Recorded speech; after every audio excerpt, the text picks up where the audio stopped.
E aí, pessoal, tudo bom? Espero que esteja tudo bem com vocês, tá? Que já já a gente vai poder voltar e ficar em aulas presenciais. Tranquilo? Mas até lá temos que estudar, certo?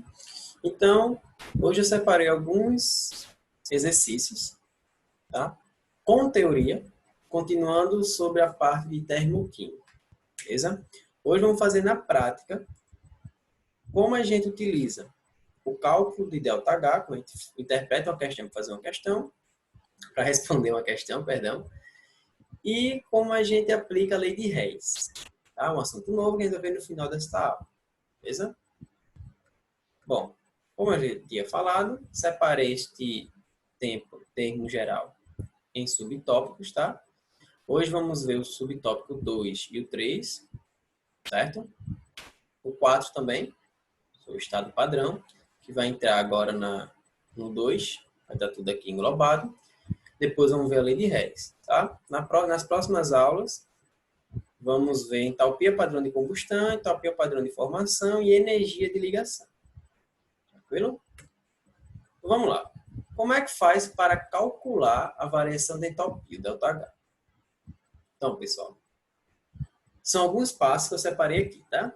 Então, primeiro, você tem que verificar o estado físico das substâncias com o valor da entalpia no estado padrão. O estado padrão é um valor da entalpia que foi caracterizado em determinado estado padrão de pressão e temperatura. Se eu vario a pressão, a temperatura, eu vou variar esse valor de entalpia.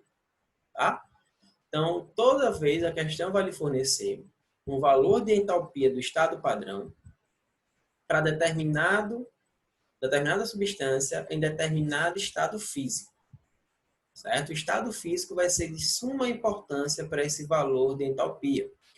Por quê? À medida que eu tenho um estado físico diferente, esse valor de entalpia difere, porque a desordem das moléculas é diferente nos 3 estados. No 4 também, se for falar do plasma.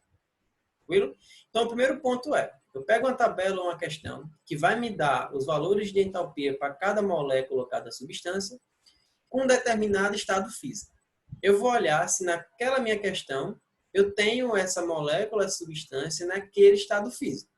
Geralmente as questões vão fazer isso, tá? Ela vai lhe dar um dado daquela molécula, daquela substância ou daquele elemento que esteja num determinado estado físico que ela está fornecendo na questão, tá? Então, o primeiro ponto é esse.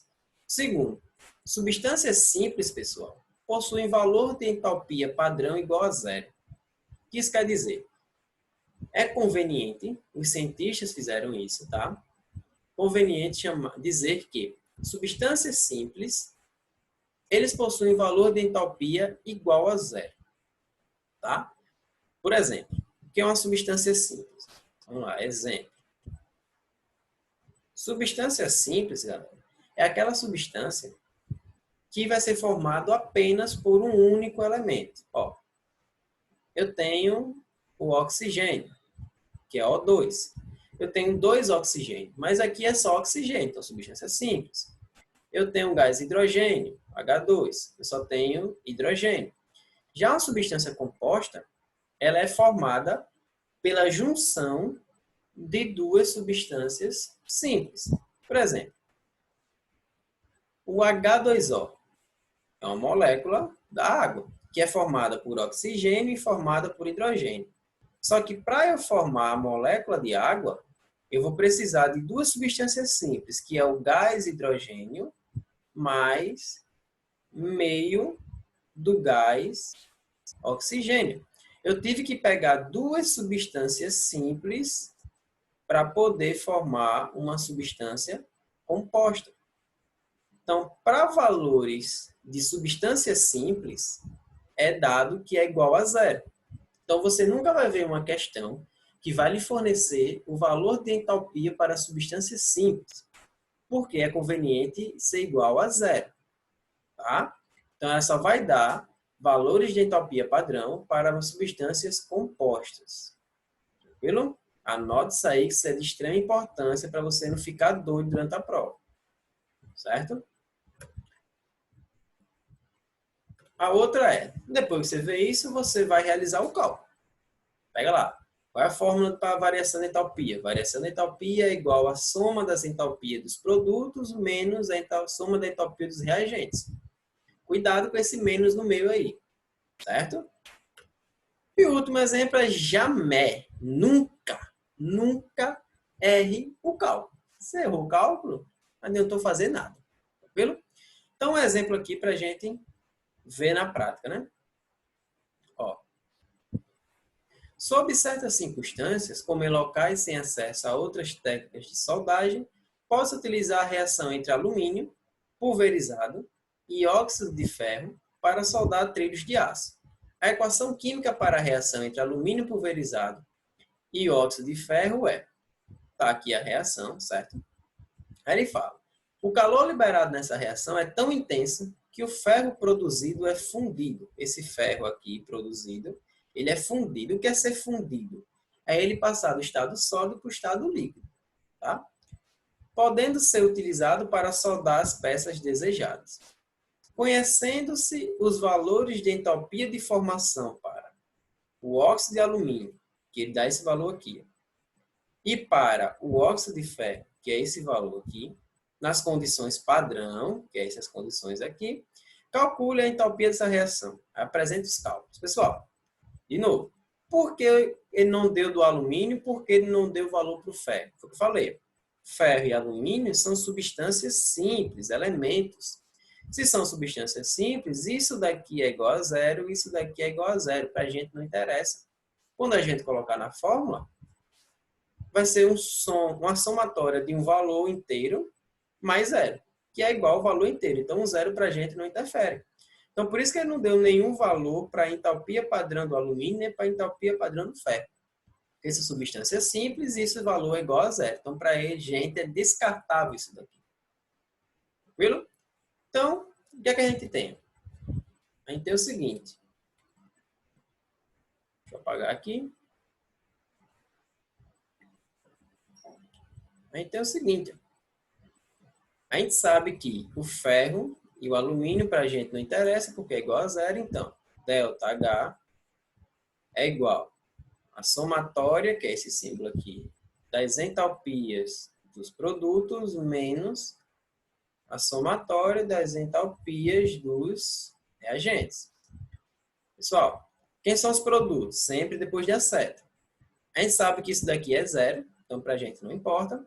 E ele dá o do óxido de alumínio. O óxido de alumínio é igual a, bota um parênteses para não errar, tá? Menos 1.676, não vou colocar em unidade, vou botar no final, tá? Isso é, esse menos daqui já é desse número aqui, tá? Aí eu tenho o menos da fórmula, dado para não confundir. E eu tenho a entalpia dos reagentes, que perceba que é negativa também. Pessoal, um adendo. Geralmente, as entalpias de formação são negativas. Isso indica que ela se forma espontaneamente. Certo? Então, a maioria dos Hs aqui de formação serão negativos.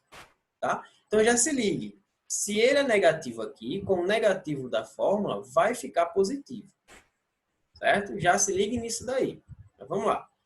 A entalpia dos reagentes, a soma vai ser 0 mais esse valor. Então, vai ficar esse valor aqui. Menos 824.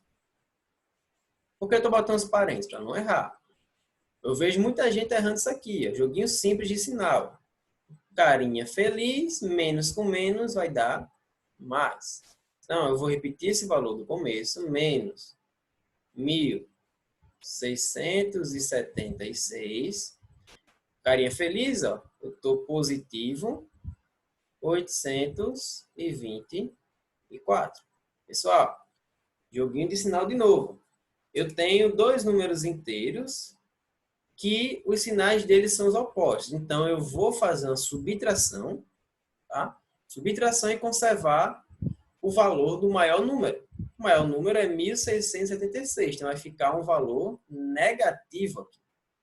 Tá? Então, vai ficar 1.676 menos 824. Esse valor vai ser igual a menos 852 kJ por mol. Certo? Esse daqui é o valor da variação de entalpia para essa reação. Pessoal, perceba que esse valor é negativo, indicando que é uma reação exotérmica. Ora, eu já poderia pensar, porque se eu consigo produzir calor para derreter o ferro produzido, essa reação não pode ser endotérmica, ela não pode absorver calor. Essa reação tem que liberar calor, tá? Para poder bater nesse ferro e ele derreter. Tranquilo? Então, aqui vai ser esse resultado para essa questão. Certo? Se ficou um pouquinho de dúvida, pausa agora o vídeo, volta no começo da questão e vê de novo. Tranquilo? Mas bem suave. Tá? Deixa eu apagar aqui para poder seguir.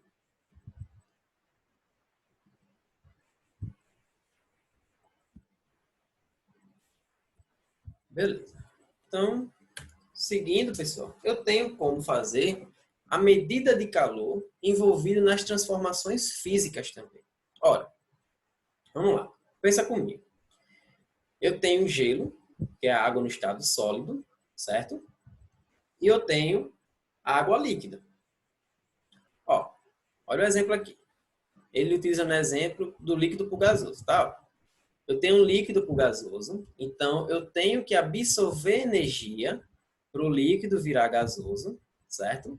E eu vou ter uma variação de entalpia da vaporização, que é mais 44 kJ. O que isso quer dizer? Que para a água líquida evaporar, ela tem que absorver essa quantidade de energia aqui, certo? E se eu quero fazer a condensação desse gás, condensação, pessoal, é o processo inverso da vaporização. Ora, se o da vaporização é mais 44, o processo inverso é você mudar o sinal. Se você está voltando, você tem que perder os mesmos menos de 44 que você ganhou para chegar lá. Então, pessoal, se é transformação física, comparando transformações físicas de um mesmo material, vai ser o mesmo valor físico, ou seja, 44, 44. A questão é, o sinal vai ser mudado. Se você está indo para uma reação endotérmica, esse valor vai ser positivo. Se você está indo para uma reação exotérmica, esse valor vai ser negativo. Então, reação endotérmica, esse valor positivo. Reação exotérmica, esse valor negativo. Tá? Você está indo ao contrário, ao processo inverso. Se é o processo inverso, negativo. É o valor inverso daquele. Tranquilo? Então, ó, o calor envolvido nas transformações, pessoal, é o seguinte. Ele mede o calor envolvido em uma reação química. Tá? Com ele, podemos obter a variação de entalpia de uma reação no calorímetro. Tá? Calorímetro. Calorímetro, galera, é um equipamento que mede uma reação a partir da sua temperatura. Ou seja, se ela é uma reação endotérmica ou uma reação exotérmica. Tá? E ela dá essa fórmula aqui. Eu acho que vocês viram muito, já vão ver, ou viram, ou irão ver, ou não viram, não verão, vão ver agora, não sei. Mas em algum momento na sua vida vocês iriam ver essa fórmula aqui, ó, que é chamada de Q macete, que é igual a MC delta T, variação da temperatura, tá? T maiúsculo indica a temperatura, T minúsculo é o tempo. Então, ó, Q é a quantidade de calor envolvida, o M é a massa daquela substância em análise, o C é o calor específico, vou falar aqui, e o ΔT é a variação de temperatura, ou seja, a temperatura do final menos a temperatura do início. E o que é o calor específico? Pessoal, alguns materiais, eles transferem calor para outros mais facilmente, tá? Essa característica intrínseca de cada material, isso é intrínseco, vem de cada material, é chamado de calor específico, certo? Vai uma questãozinha a vocês. Pesquise aí por que é que eu não posso apagar um incêndio de uma frigideira com óleo com água. Vocês vão ver aí o que é que eu estou falando. Tá? Pesquisem isso aí. Por que é que eu não posso apagar um incêndio de uma frigideira cheia de óleo com água? Você não pode fazer isso. Pesquisa aí que você vê aí como um ensino investigativo para vocês, tá? Mas tem a ver com o calor específico dos materiais trabalhados. Tranquilo? Então, ó, e a lei de Hess? O que é a lei de Hess? A bendita lei de Hess, tá? Vamos considerar a reação hipotética aqui embaixo, pessoal. Eu tenho A mais B formando C. Isso é um caminho de toda a reação química. A mais B formar C, ou seja, os reagentes reagirem entre si e formar produto, tá? Só que, pessoal, como é variação de entalpia, ou seja, eu estou pegando apenas o final menos o início, o caminho que eu estou seguindo, para mim não importa. Ou seja, eu posso coçar a orelha assim, ou eu posso coçar a orelha assim. Mas eu estou coçando a orelha. O caminho que eu fiz, ou assim, ou posso coçar assim, não importa. O que importa é, eu estou coçando a orelha. Então, para mim, o que importa é só o início e o final. Como eu fiz para fazer a reação, para a gente não importa. É disso que trata a lei de Hess. Porque as reações aí é apenas função de estado. Ou seja, o final menos o inicial. Então, eu posso fazer essa reação a partir dessa aqui. Ó.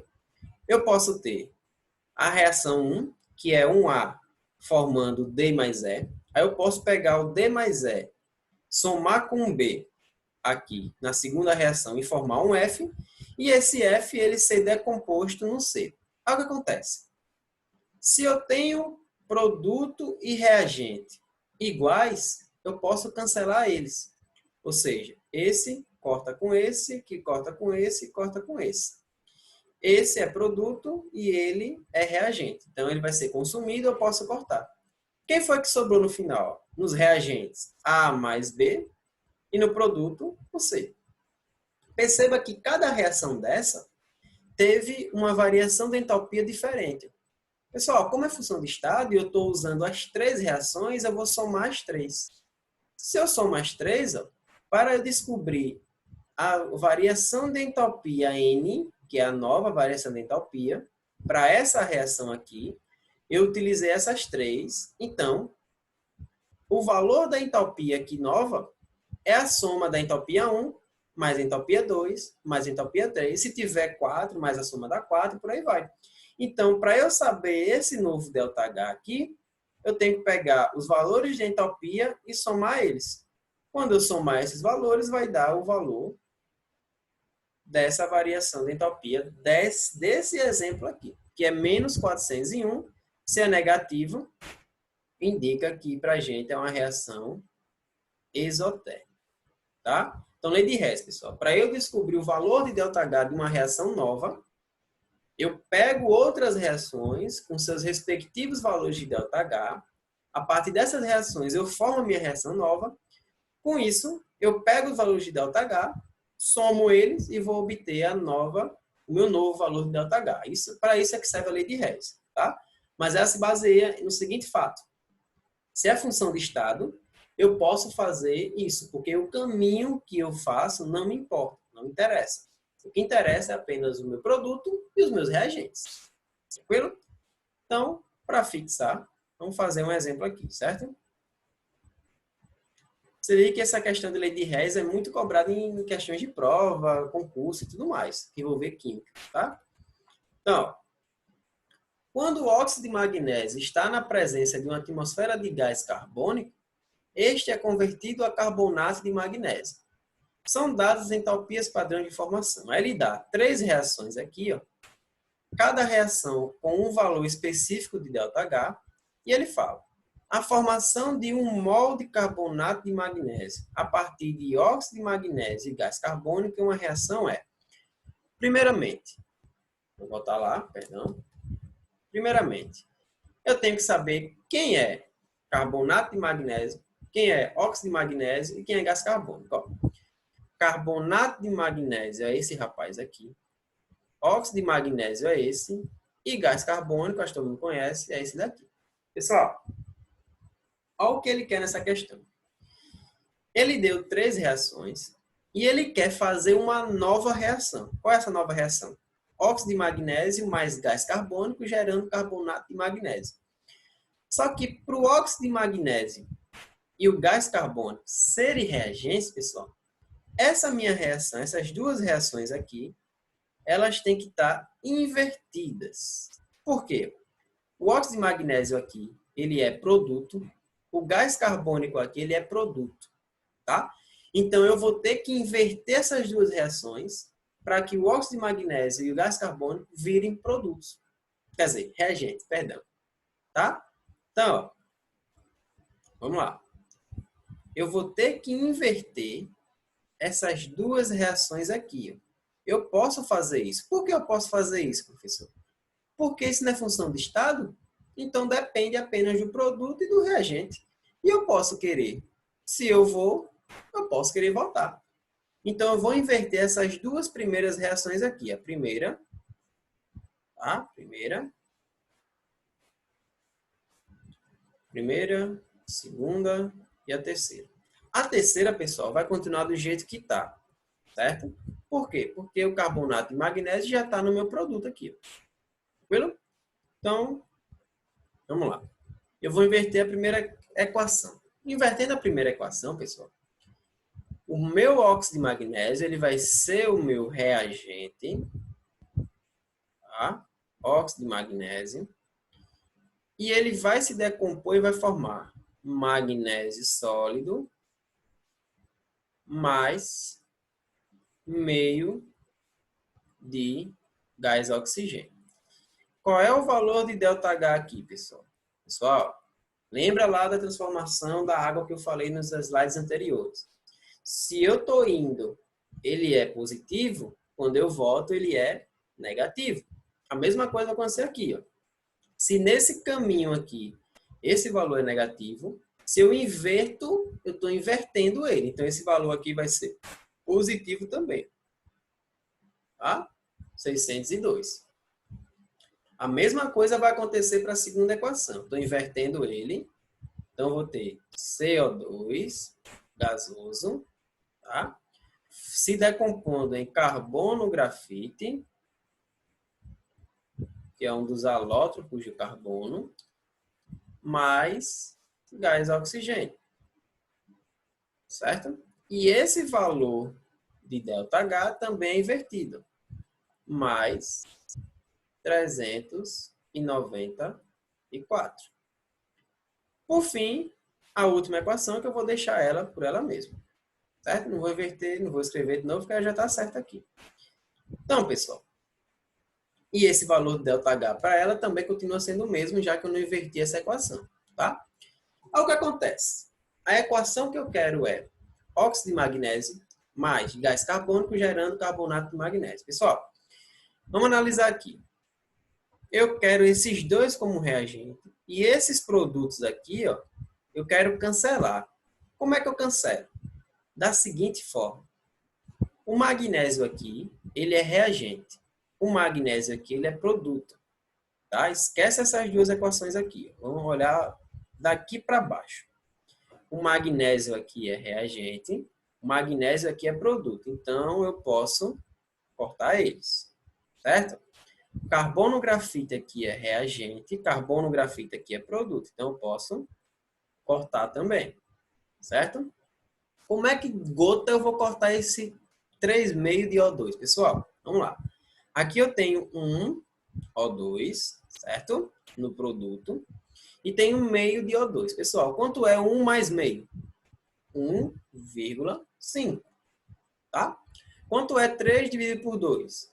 1,5. Então, pessoal, essa daqui é a mesma quantidade que essas duas. Então, eu posso cortar os dois. Quem é que sobrou aqui? Ó? No lado dos reagentes. Óxido de magnésio mais gás carbônico gerando carbonato de magnésio, que era a reação que eu queria. Certo? Pronto. Qual é o valor de ΔH? Ixi, não, horrível. Qual é o valor de ΔH para essa reação, pessoal? Você vai pegar o ΔH1, que é esse daqui agora, o ΔH2, que é esse daqui, ΔH3, que é esse daqui, e somar eles. Então, ó, vamos lá. 602 mais 394, que vai dar 996, menos 1096. Esse valor aqui vai ser menos 100 kJ por mol. Então, pessoal, se esse ΔH aqui deu negativo, isso indica que essa reação ela é exotérmica. Aí a gente vai voltar lá para as alternativas e ver qual é a que se encaixa. Vamos lá. Deixa eu apagar o resto dos cálculos. Se não anotou até agora, volta, pausa o vídeo agora, anota. Ou espera para anotar depois, você que sabe. Estou apagando aqui, tá? Senão não vai dar para ler. O valor vou deixar aqui, que dá menos 100 kJ por mol. Então, ó, vamos analisar. Essa reação é endotérmica? A gente sabe que não. Então, o que for endotérmico, a gente corta. Tá? Ela é exotérmica? É. Com valor absoluto de entalpia de 100 kJ. Com valor absoluto de entalpia de 888 kJ. Então, a letra D está errada. A alternativa certa é a letra B. Tá? Valor absoluto, pessoal, quer dizer que não importa se é positivo ou negativo. O valor absoluto é o valor único intrinsecamente só ele. Certo? Então, letra B. Tranquilo? Beleza. Então, pessoal, valeu, obrigadão e até a próxima aula. Tchau, tchau.